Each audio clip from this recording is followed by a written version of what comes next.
Assalamualaikum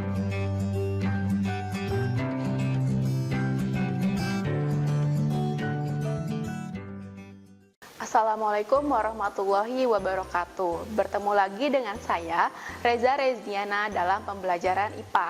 Nah, hari ini kita akan membahas materi mengenai sistem ekskresi. Nah, sistem ekskresi pada manusia tersusun atas 4 organ. Yang pertama adalah kulit, yang kedua adalah ginjal, yang ketiga adalah hati, dan yang keempat adalah paru-paru. Nah, organ-organ tersebut berperan dalam membuang zat sisa hasil dari metabolisme atau disebut juga dengan proses ekskresi. Nah, untuk organ yang pertama yaitu kulit tersusun atas lapisan epidermis, kemudian tersusun atas lapisan dermis dan hipodermis. Nah, kulit merupakan organ pelindung yang menutup seluruh tubuh berupa lapisan yang sangat tipis dan tebalnya hanya beberapa milimeter saja.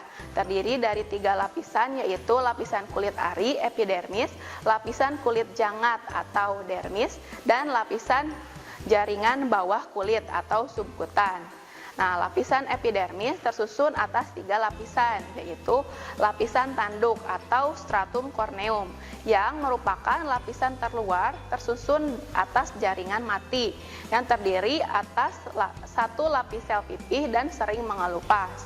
Yang selanjutnya adalah lapisan granula atau stratum granulosum, di mana lapisan ini terdiri dari sel bergranula yang lama-kelamaan akan mati dan terdorong ke atas, menggantikan lapisan tanduk.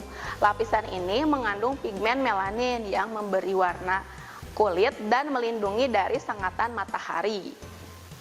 Nah, lapisan yang ketiga adalah stratum germinativum yang tersusun dari 2 lapis sel, yaitu lapisan atas yang disebut stratum spinosum yang mengandung sel-sel yang berasal dari sel di bawahnya, yaitu stratum basal yang selalu membelah. Lapisan selanjutnya adalah kulit jangat atau dermis. Di dalam kulit jangat terdapat pembuluh darah. Kelenjar keringat berbentuk pipa berpilin dengan pangkal menggulung, memanjang dari epidermis sampai ke dermis dan dikelilingi oleh pembuluh darah kapiler. Kemudian ada kelenjar minyak yang berfungsi untuk menghasilkan minyak atau sebum. Nah, ada bagian-bagian ujung saraf yang terdiri dari ujung saraf peraba dingin yang disebut corpuscula Krauss, peraba tekanan atau corpuscula Pacini, dan peraba panas atau corpuscula Ruffini, serta peraba sentuhan yang disebut dengan corpus Meissner dan peraba nyeri. Selanjutnya ada kantong rambut yang di bawahnya terdapat pembuluh darah kapiler. Nah, lapisan yang paling bawah yaitu jaringan bawah kulit atau subkutan. Pada jaringan bawah kulit terdapat jaringan lemak atau adiposa yang berfungsi untuk menyimpan lemak sebagai cadangan makanan dan menjaga suhu tubuh agar tetap hangat. Kulit juga berfungsi untuk mencegah terjadinya atau mencegah masuknya kuman ke dalam tubuh, mengatur suhu tubuh, dan menjaga agar suhu tubuh tetap stabil. Oke, selanjutnya organ yang kedua adalah ginjal. Ginjal berbentuk seperti kacang merah, berjumlah 2 buah dan berwarna merah keunguan. Panjangnya sekitar 10 cm dengan berat kurang lebih 170 gram dan letaknya di dalam rongga perut di bagian dalam pinggang. Posisi ginjal pada ginjal kiri lebih tinggi daripada ginjal kanan. Hal ini dikarenakan posisi ginjal kanan terdesak oleh hati. Nah, ginjal merupakan alat ekskresi yang mengeluarkan sisa metabolisme berbentuk urin yang mengandung air, urea, dan garam-garam mineral. Ginjal tersusun atas kulit ginjal atau yang disebut dengan korteks, kemudian ada sumsum ginjal yang disebut dengan medula, dan rongga ginjal yang disebut dengan pelvis. Kulit ginjal. Pada kulit ginjal terdapat nefron yang jumlahnya kurang lebih 1 juta, di mana nefron-nefron inilah yang berfungsi untuk menyaring darah. Setiap nefron tersusun atas badan Malpighi dan saluran tubulus yang berkelok-kelok. Badan Malpighi tersusun atas glomerulus yang merupakan untayan pembuluh darah kapiler, tempat darah disaring, dan kapsul Bowman yang mengelilingi glomerulus. Tubulus ginjal terdiri atas tubulus contortus proximal, lengkung Henle, tubulus contortus distal, dan tubulus collectivus. Penyaringan darah hingga pembentukan urin meliputi tahap penyaringan atau filtrasi, penyerapan kembali atau reabsorpsi, dan pengumpulan atau augmentasi. Nah, proses yang pertama yaitu filtrasi. Nah, saat filtrasi, darah yang kaya zat sisa metabolisme masuk ke ginjal melalui arteri ginjal atau arteri renalis. Plasma darah dan zat terlarut disaring oleh glomerulus di dalam badan Malpighi, menghasilkan filtrat glomerulus atau urin primer, yang di dalamnya masih terdapat air, glukosa, asam amino, dan mineral-mineral yang masih dibutuhkan oleh tubuh. Nah, kemudian masuk ke tahap yang kedua yaitu tahap reabsorpsi atau penyerapan kembali. Hampir semua gula, vitamin, asam amino, dan air diserap kembali di tubulus contortus proximal. Zat-zat yang masih berguna dimasukkan ke dalam pembuluh darah di sekitar tubulus. Hasil penyerapannya menghasilkan filtrat tubulus atau disebut dengan urin sekunder yang masih mengandung air, garam, urea, dan pigmen empedu yang memberi warna dan bau urin. Nah, tahap yang ketiga adalah pengumpulan atau augmentasi. Di tubulus contortus distal, zat sisa seperti asam urat, ion hidrogen, amonia, dan keratin ditambahkan ke urin sekunder menjadi urin.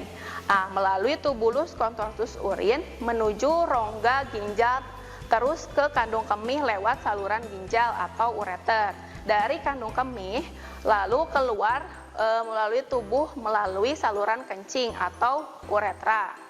Nah, urin yang dikeluarkan ginjal mengandung 95% air dan zat yang terlarut seperti urea, asam urat, amonia, dan bermacam-macam garam, terutama NaCl, zat warna empedu, zat yang berlebihan di dalam darah seperti vitamin B, C, atau obat-obatan dan hormon. Nah, kemudian alat ekskresi yang selanjutnya adalah hati. Hati merupakan kelenjar yang terbesar di dalam tubuh, terletak di rongga perut di atas kanan di bawah diafragma. Beratnya kurang lebih 2 kg dan berwarna merah. Hati mengeluarkan empedu berupa cairan kehijauan, rasanya pahit, pH-nya netral, mengandung kolesterol, garam-garam mineral, garam empedu, dan zat warna empedu yang disebut bilirubin dan biliverdin, yang merupakan hasil dari perombakan hemoglobin eritrosit di dalam hati. Nah, zat warna empedu oleh bakteri usus dirubah menjadi urobilin berwarna kuning coklat yang memberi warna feses dan urin. Garam-garam empedu berfungsi untuk mengemulsikan lemak dalam proses pencernaan.